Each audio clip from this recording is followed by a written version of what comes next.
Thanks, Phil, and thanks, Coach.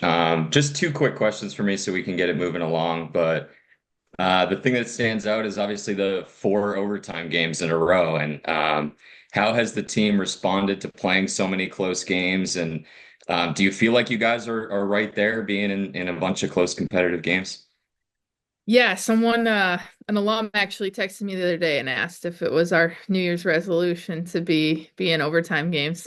So a lot of those, but yeah, I think it like you said, we're right in it. Obviously you want to win those games. 3-on-3 is tough. We've not only had the experience in game, which is helpful, but we've also, we've worked on it a ton. We know what you want to do, and a big part of it is winning the face off. I mean, that's just so key, 3-on-3 to be able to have possession. And then, if you don't, man on man, I mean, we work on it, but it's hard. And I think some of the teams we've played have done a good job of exposing it, using their speed and BU's case, and then, Maine with a setup behind the net. So just things, we have to be ready for and have to keep preparing for. And ultimately, I think it's good for us to be in those games. And like you said, it just speaks to how tight the games have been, and that we're in every game. We're right there, and just gotta to push it over the hill here. And then I saw that Cami Cronish joined your staff this year. She obviously played pro last year, had a really good college career. Can you talk about how she came to join the staff and what impact she's had with the goalies? Yeah, she's been awesome. Just anytime you can she won 3 national championships in college. Like you said, she played pro last year.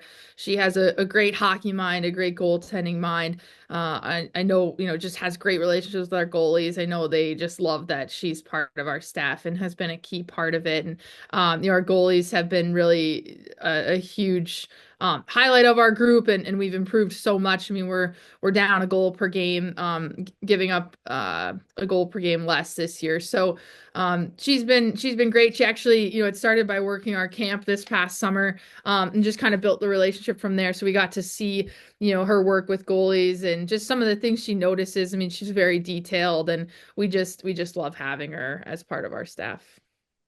Great. Thanks, Coach. I'll hand off to one of my broadcast partners, Jess, here, if he's got anything else. Thanks. Hey, Coach. Good to see you again. First, for me, that clip that came out of Angelica's goal to Beanpot. I mean, you've played in those games, you know what it means. So for her to get that first goal there, kind of like, what was that like for her? And then also the clip that came out afterwards that everybody was focusing on Gabby running over to get the puck as well. Just kind of what does that say about the team just being so connected that she, even in that big moment, was like, yeah, I got to go get that puck for my teammate. Yeah, it's yeah, very meaningful for our group. We talked about it after, and that was as tough of a loss as we've had it. I mean, I'll speak for our staff. That was probably the toughest loss we've had at Harvard. And but there are takeaways, and one was Gel's goal, and I think her reaction, the team's reaction on the bench. I don't know if there was a camera on the bench, but I'll probably never forget the team's reaction and just the moment. I think it says everything about her. It says everything about the team, how excited they were for her. I think we're a group that we will always celebrate each other's successes, and I think that's part of what makes us great. And one thing we talked about too is just the bean pot brings out everybody's best. And we talked about after the game, we said, if that was your first bean pot, now you know what we mean. Like, it brings out your best. It's a special tournament. It's special that we're able to be part of it. And I think you saw a great play by Gabe there, a great shot by Jell, and just, we couldn't be happier for her, and certainly saw that from the team. And then with Ainsley, the way that she's come out to start this second half, I mean, it just seems like she's playing on another level. I'm curious if you've seen any changes from her and the way that she's gone about her process kind of day in and day out, or maybe if she's told you about anything that she did over the break that has just kind of given her a little bit of a boost. Yeah, I think what we're seeing is just a goalie maturing before our eyes, and a first year player who comes back in the second half and doesn't feel like a first year player anymore. But I give Ainsley all the credit. I mean, I think from literal day one, the first practice of the year, it stood out. Her habits, how much she competes in practice, the level that she does that at, you don't see very often from a first year goalie, whether that's from a confidence standpoint or just having to build their habits over time. She has come in from day one ready to go, and the time in the net, the experience in the first half, and the way she continues to prepare and always has, I think you're seeing the product of that now, and I think she's been absolutely incredible. To have a save percentage north of 9.3 is really impressive. And just want to keep her going and know our goalie group is a big part of what we're doing right now. Thanks so much, Coach. Thank you. Do you mind if I ask a follow-up? Do you think that was Ainsley's best game that you've seen her play? Yes. Yeah. I was like, I mean, she had to make some really big saves. I think defensively, we did a pretty good job. Like, what, obviously the shot clock, we gave up a lot of shots and we don't want to do that, but we did keep them to the outside. I thought we really collapsed well through the slot, kept them on the perimeter for the most part. However, there were still some, I mean, every game she plays, it seems like she's coming up with a big save, whether that's a semi breakaway or, some of the saves she had to make in 3-on-3. And kind of, yeah, to end the second period, just some big saves and big moments.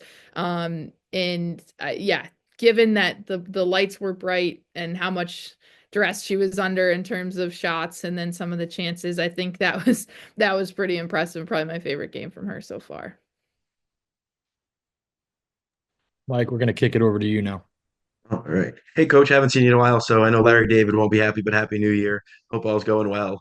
I'm going to actually, my Paul, who's on the game with us, asked about Davidson as a leader in goals, so I'm just going to start with that before I forget. Oh yeah, like I think, like I said, I mean, we really like our goalie group. They're two of our hardest working players. I think Emily knows what it takes day in and day out, having been part of this program for a few years. And she knows what it takes to prepare at a high level, be ready to go on the weekend. She's always ready for her opportunities. And I think a player who makes us better every day, no matter what. In practice, in the weight room, she's probably one of, if not our most fit players, whether that's conditioning wise, agility, chin ups, bench, all pound for pound strength. She might be our strongest. She's up there. So just she does things the right way. She's a professional, and I think just a really good leader in there for the team and for Ainsley in particular. And this is a different type of week, obviously, from last Tuesday all the way to a full week of an advance. Getting hockey players out of habits isn't easy. How have you seen them kind of react to, 2 games this weekend with a follow-up, another weekday game next week? Yeah, it's true. Like, you want to have routines that your players can count on. And straying from that is typically not easy for athletes, but I would say the one exception is when it's playing more games. They don't seem to have any problem with that. I think they love that. So for our schedule, it's just been making sure we have our off days worked in there. And off days, it's really important for us to recover on those days, get outside, go for a walk.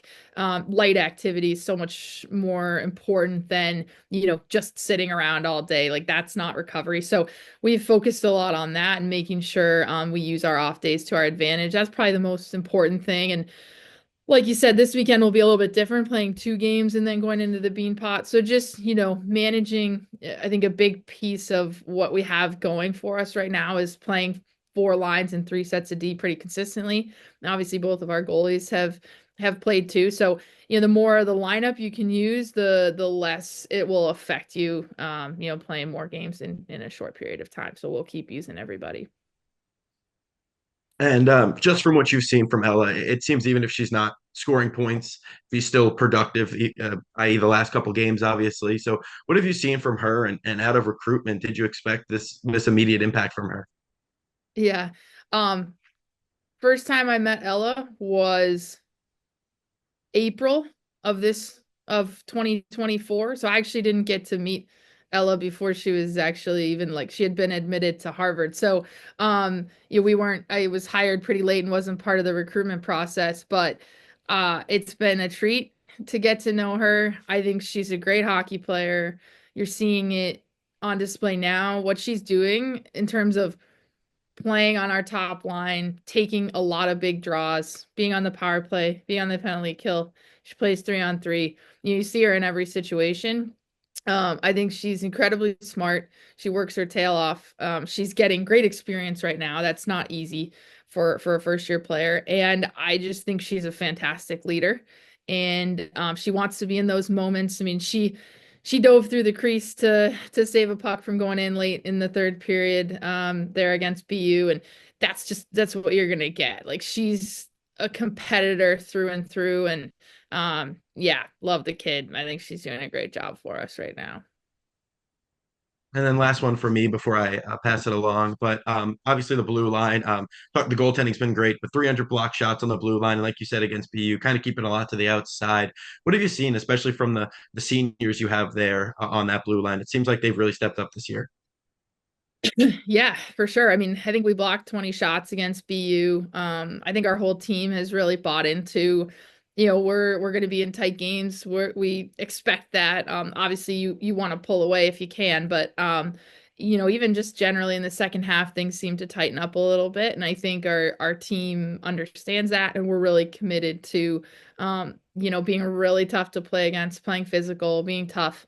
I think our layers down low defensively have been really hard to get through. And like you said, our seniors and our leadership are a big reason for that. And just kind of starting to show the way a little bit. It's everything was new last year for our whole group. And so now we're starting to build a little bit on, knowing where to be. It's sort of second nature. And then it's about kind of teaching each other. And I think, those guys have done a really good job of doing that for our younger players.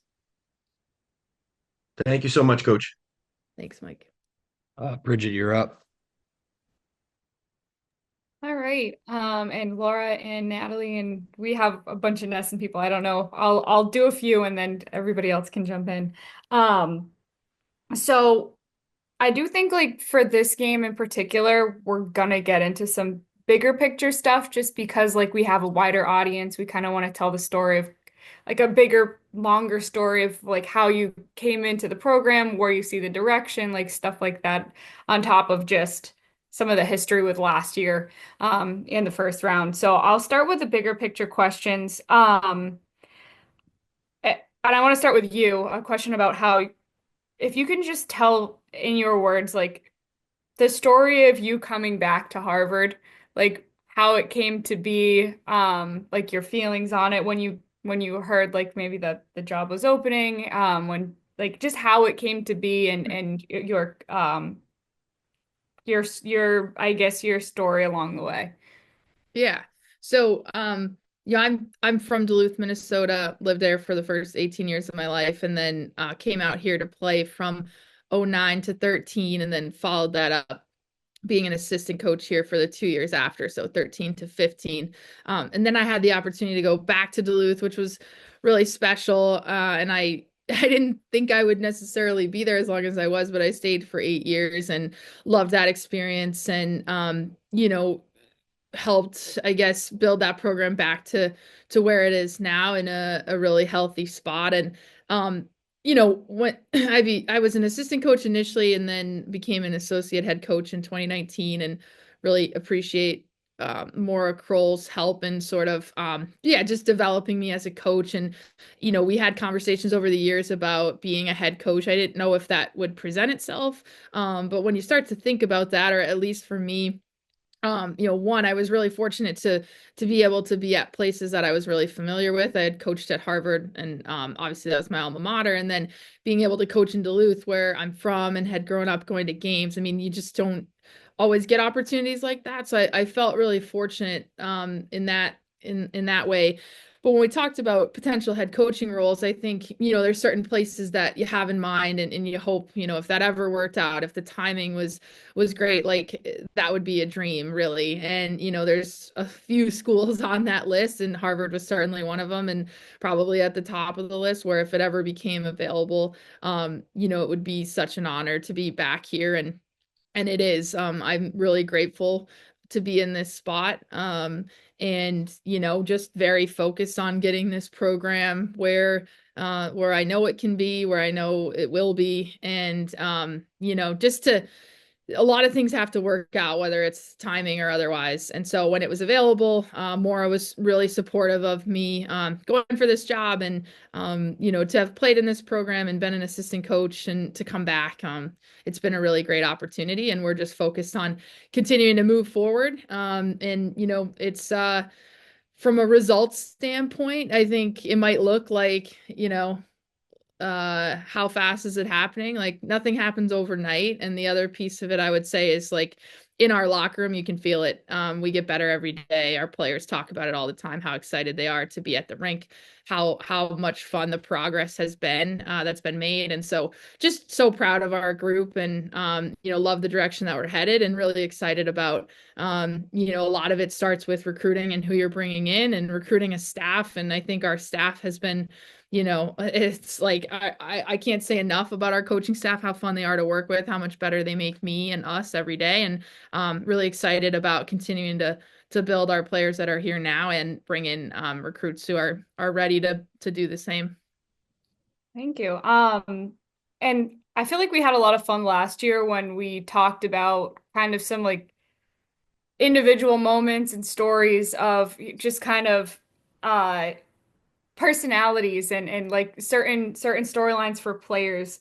Um and we want to be able to like get that across to the audience, like how unique your team is and like are there any stories or are there any moments that kind of come to your mind when you think about like how awesome some of your players' personalities are like away from the ice? I know you talked to us about the painting and Maria Pape being a singer. Like, are there other stories that could be interesting for us to tell about like kind of gives maybe just a little extra color to what your team is like?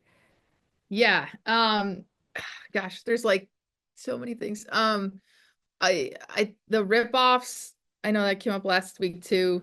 They sing, you got to kind of see it in action. Maybe Phil can get a clip of it. It's really interesting because it's an off-ice activity, but it gets extremely competitive, and it's honestly incredible how talented they are at it. Like involves, if you don't know a ripoff, like knowing the lyrics of songs and being able to like think really quickly, kind of like improv almost. So, and just our players who kind of rise to the occasion, the McDonald's, Gel, I might be, forgetting some who have come on strong lately, but that's a pretty fun activity that they're really good at.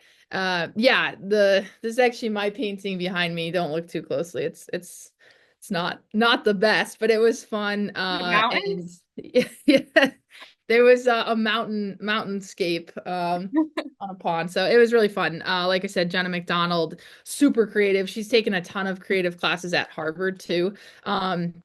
Last year had a final project that was really intensive. Annie's son took computer science 50, which is our big computer science class, as a first year, and then she was a teaching assistant this year as a sophomore, which is like kind of, our other players like can't even believe that.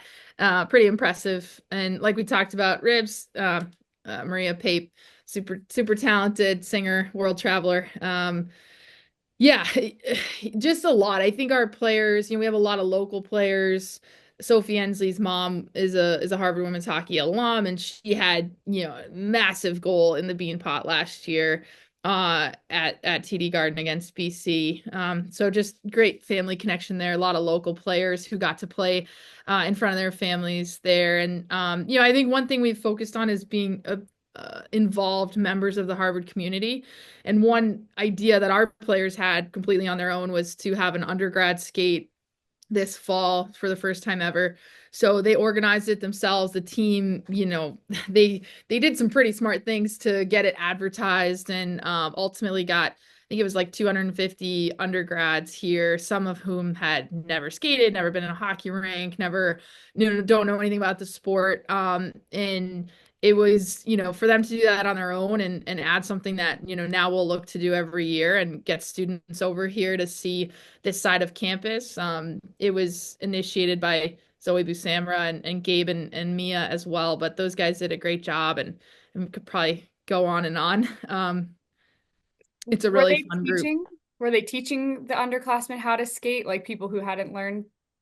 Some of it, yeah. So we had like a skate rental, and it was free. So we supported it as the Harvard Women's Hockey program. And anyone could come over. But yeah, a lot of people had never skated before, so there's a lot of teaching and yeah, just really fun. The place was bumping, and we'll be doing that every year. So just they came up with it, they initiated it and followed through, and that's what you get from this group, like whatever it is they're after excellence. And they want to put their best foot forward. So it's been cool to see that in realms outside of hockey.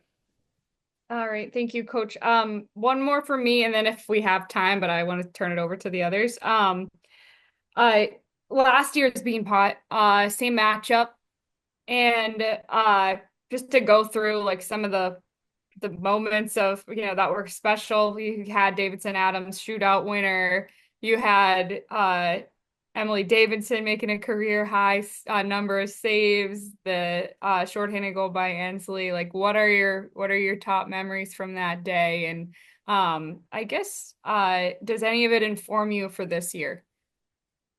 Yeah, I think a little bit in terms of I thought it was one of our best games. I thought we saw some of the same this past week too, just the Bean Pot bringing out our best, and we've played in some really tight games the last couple of years in the Bean Pot. But I thought the Garden, our players were so excited, were basically through the roof before the game even started. And as a coach, sometimes you wonder like how's that going to facilitate itself on the ice? And we talk a lot about channeling that and riding the emotion. It's a good thing. But I thought we took that and we played a really good game. We were I didn't think we played out of our skates by any means. Had good energy and played really well. I thought we skated with them. I thought we kind of controlled the speed and pace of that game, but we were still smart. Created our opportunities, took advantage. Eva Doerr's goal in the second period was awesome. She had a great celly, and that picture is you see the picture of her celebration everywhere. Sophie Ensley's shorthanded goal was awesome. She and Gwen Lapp had a great celebration. That picture we feel like we see everywhere. So, I mean, that was just such a fun game. And then, like you said, the shootout, I remember overtime being super back and forth, and it was kind of incredible that it made it all the way to a shootout. But Gabe's goal, 5-hole, awesome. And then MED not only had a great game, but her poke check was confidence on a level in a big moment that you don't see very often. So that was great. Team was so excited, and it felt like when the lights were brighter and more people were arriving too as the shootout was happening, felt like our team really loved that, and so that's something we'll continue to lean into. Playing our best hockey when it feels like there's a lot on the line, and there's certainly a lot of emotion. All right, thank you. Thanks. Okay, I can jump in here. Hi, Coach. How are you? Good. How are you? I'm doing well. My first question, I wanted to ask you just about the McDonald sisters. I know I was fortunate that I got to overlap with my sister in college for a year. I'm just curious how many times that you've been able to coach sisters in your career and what their relationship is like. Yeah, I think this is the first time for me. And it's just been really neat to see. I think they push each other in a different way every single day. I think we talk about that with our team, making each other better, pushing each other to find our best to get better every day. And they can do that a little bit differently than some others. And it's cool. They wear number 2 and number 3, so they stand next to each other on the blue line. And every time I look over there and see them, during the national anthem, standing next to each other, I'm just, I'm like, gosh, it's such a cool, like the fact that we're in this spot or that they're in the spot to be able to play together for more than one year too, last year and this year, really neat. I'm sure their parents are very proud, and pretty nice for them to be able to come and see both their kids play together. So they've been great. Jen is a great leader for us as a captain. Kale, same thing. I think she has a lot of leadership qualities. We rely on her a ton. And just I know it's pretty special for them to be playing together. I love that you said they kind of push each other in a different way. How do you describe that? Well, when they go one-on-one in a battle, it's pretty heated. Um, or like if they kind of know how to handle each other too, what to say or maybe what not to say. And but I would say that's probably the big one when they end up in a battle together, the whole team gets pretty excited in practice. And it's probably like as physical of a battle as you can see in our practices when Kale's going up against Jenna. Yeah, I can see that for sure. I'm curious about Ainsley Tuffy. I know we've spoken a lot about her already this morning and just, how good she's been for you guys this year, but just how proud were you of her during that Bean Pot semifinal game and just the performance that she had? Yeah, I think she deserved a win. Like undoubtedly.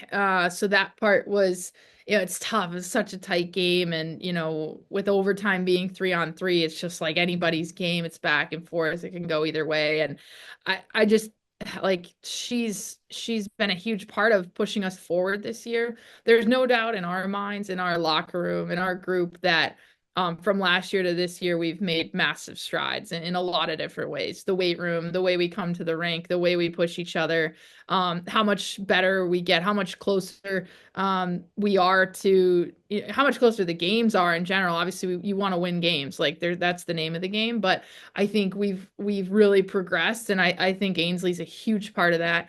Most teams have three goalies. We have two goalies this year, so it puts sort of more on each one in practice. And she and Emily just they answer the bell every time and every day. And Ainsley has had some awesome games. Like I said, I think Tuesday night was her best. I think she deserved to win, and that's all she cares about, which is what we love about her. Like she just wants to win hockey games. If we won 7-6, she'd love it. Like she'd be great with that. She'd come to work the next day like ready to go and get better. But she just wants to win, and I think she's as competitive the kid as we have. And yeah, I'm just really proud of her and know she'll keep getting better and keep being a big piece of what we're trying to do. Mhm. Gonna jump in. You also, We have oh, time sorry. just for one or two more questions. I just have two, so that's perfect. I just wanted to ask you quickly about that moment on the bench when Angelica did score that goal. How would you describe that moment? I wasn't actually there on Tuesday, so I'm curious what that felt like on the bench for you guys. Yeah, the whole group was I'm getting chills again now. We all kind of had chills. She's been so close so many times, and has the puck a lot on her stick and creates. And so for that to go in, I think everyone understood the magnitude and how excited she was, and everyone was really excited for her to get her first. The whole bench kind of dogpiled essentially, and they were just so excited. And honestly, the biggest challenge was the next probably 3 or 4 minutes, because the whole bench, really was still sky high for a little while. And, obviously you got to go out and do your job in the next shift and keep us rolling. So I think players pretty quickly were like, all right, now let's go get another one. But the amount of time that it took us to get there is probably too long, but it just goes to show how excited they were for her. And it was a pretty special moment for everybody. And then just last quick one for me. I know last year you said against BC it was really important that you guys, controlled speed and pace in that game. Looking ahead, what are going to be some of the keys or just things that you guys focused on going into this matchup on Tuesday? Yeah, I think just in general for us right now, it's in most areas of the ice, we feel pretty good about what we're trying to do, and it's a matter of executing and then focusing on a few details. So, like going into each game, it might be a face-off play that we really dial in on, or a detail on the forecheck. And that's what we did Monday before the BU game. Just had kind of a couple things that we were really trying to raise the bar with, and it's not going to be huge. We're not going to have 2 hour long practices really ever, but especially now, the day before a game, we had yesterday off. So we practice today, we play this weekend, we take Sunday off, we practice, we play again. That's kind of like the rotation that we're in. So with one practice, it's really just, do we have a detail we can focus in on? The video is a huge part of what we're doing right now. And that'll be kind of what our focus is, like one or two details going into that BC game. And like I said, we want to try to control the puck and the pace as much as possible in that game. Perfect.